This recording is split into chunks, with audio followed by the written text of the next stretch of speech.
Have you lost money because you don't pay your bills on time?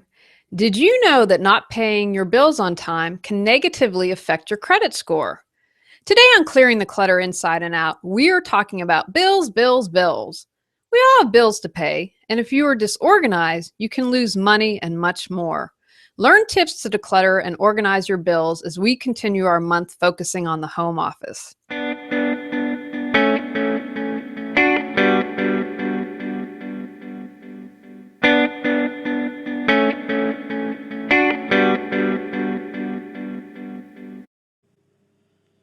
Welcome to Clearing the Clutter Inside and Out with Julie Coraccio. Every Tuesday at 1 p.m., hear easy to implement tips on decluttering all areas of your life: physical, mental, emotional, spiritual, and energetic. Learn how to release clutter and get organized to create the life you choose, deserve, and desire. An award-winning professional organizer and coach, Julie is passionate about supporting people in clearing clutter so they can share their gifts with the world and live a more joyful and fulfilling life. From a 2015 article on NerdWallet, the average household is paying a total of $6,658 in interest per year. Roughly 1 in 4 U.S. adults don't always pay their bills on time, according to the NFCC's 2015 Financial Literacy Survey sponsored by NerdWallet. They also found that among U.S. adults aged 18 to 34, just over half are paying their bills on time and have no accounts in collection. I'd encourage you to check out NerdWallet. It's a pretty cool site. Payment history is the most important factor of your credit score, and having 100% on-time payments puts you in the best position to have a healthy credit score. Receipts. Because I'm a small business owner, I need to keep track of my expenses, including items such as heat and electricity, because I work from home. Even if you don't have a home business, you're going to want to keep receipts to check with your credit card statements. My system for saving receipts is twofold. Again, I try to simplify as much as I can. If I have a paper receipt, I have a folder for the year. I also have a big envelope where I keep all of my paper receipts. I also have a file folder that says 2016. If the receipt is to be used for taxes, it goes into that file once I've checked it against a credit card statement. In my email account, I have a purchases folder as well as a tax folder with the year. If a purchase is tax deductible, I move it to the tax folder after I've checked it against my credit card statement. So I have the same statement, very easy to maintain for both paper and electronic. Create a system to deal with your receipts. As you just heard, mine is very easy. I like it because it is so easy. I will maintain it. It doesn't matter how you set it up, but it needs to work for you and your lifestyle and something that you will maintain. If you create a system for your receipts but never use it, it won't work. Do you let go of clutter, but then at no time it's back to the way it was? Do your books on releasing clutter and getting organized collect dust on a shelf? Do you know you need to dig deeper on releasing clutter but keep getting stuck? Our Clearing the Clutter Inside and Out, releasing and affirming MP3s support you in all areas of your life: physical, mental, emotional, and spiritual. Learn more at reawakenyourbrilliance.com. Bills. Have a place where you keep all your bills. One consistent place. Don't change it. Keep it the same place so you know where your bills are.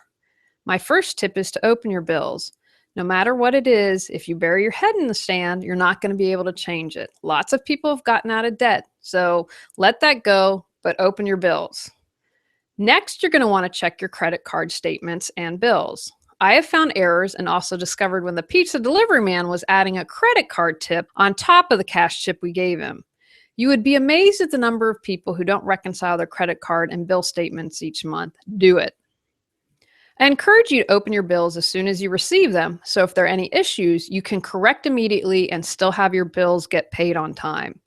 In my household, I pay the bills. If you're married or sharing a household, I suggest leaving it to one person. Make sure you have a system that everyone can easily use. Maybe you take turns every other year so not one person is in charge of paying the bills forever. Or if something were to happen to someone who mainly pays the bills, you want an easy to use system that the other person would be able to start using immediately. Choose 2 times a month to pay bills. Most people do it on the 15th and 30th, along with getting paid, but do what works best for you. 2 times to pay bills monthly should have you covered. Establish a set place for paying your bills and find a place to store your checkbook, pens, stamps, and envelopes. Return them to the same place every time you use them. Tips: put your account number or your insurance number when paying by check, so if your bill gets separated, your check can be applied to your account.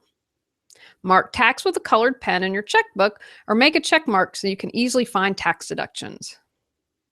Electronic bill paying. Many companies have moved to accepting online payments, and this can save you money with no more stamps and usually saves you time as well. As with paper bills, you need to set up a system. I suggest setting up an email address dedicated to bills only. CoraccioBills@gmail.com. Nothing but bills go there. In some cases, such as with my mortgage, you can designate the day and amount where your payment is deducted. Bills such as electric or gas that usually vary from month to month usually need to be paid each time. Choose 2 times a month to pay your electronic bills. Mint Bills is a free app designed to help people stay on top of their bills by monitoring bank and credit card accounts.